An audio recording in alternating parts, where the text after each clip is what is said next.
my head, I'm always the hero. The last time I saw Amanda was on the corner right out front. I'd only seen her a few times before, and though I'd been hoping to run into her, I sort of imagined it differently.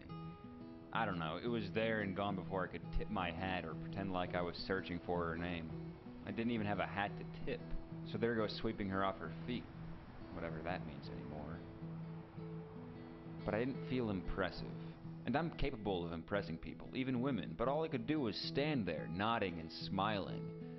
It was all I could do not to repeat the last few words of her sentences. She wanted to go up to Casey's to catch the series.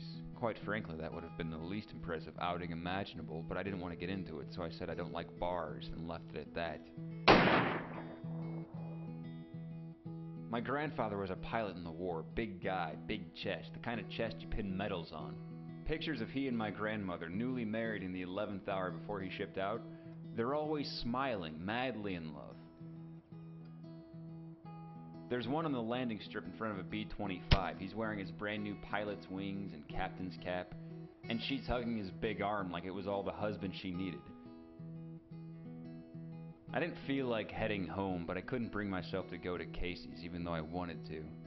So I go to this other bar, a sports bar of all things, and they got the series on 4 televisions. This girl sidles up to me and starts talking about the Sox.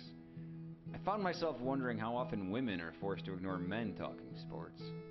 I wondered if that's what Amanda ended up doing at Casey's.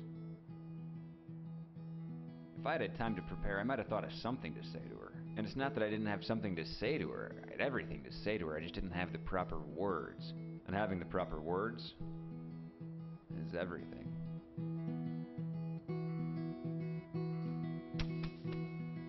So I was standing there thinking about the way my grandfather met his wife, my grandmother. He walks into this cafe one day. It's the lunch rush, so it's packed. He goes to hang up his hat. Yes, they wore hats back then. And for the briefest moment, he catches a glimpse of her. She's in the kitchen, her sleeves rolled back. She's got this stray bit of hair falling over her eye, and she's pushing it back with her wrist. 2 weeks later, he catches up to her in a park. Next anyone saw them, they were married.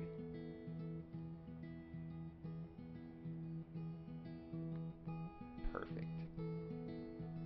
Anyway, the girl in the bar must not have cared too much about the game, because when I left, she followed, and I held the door open for her.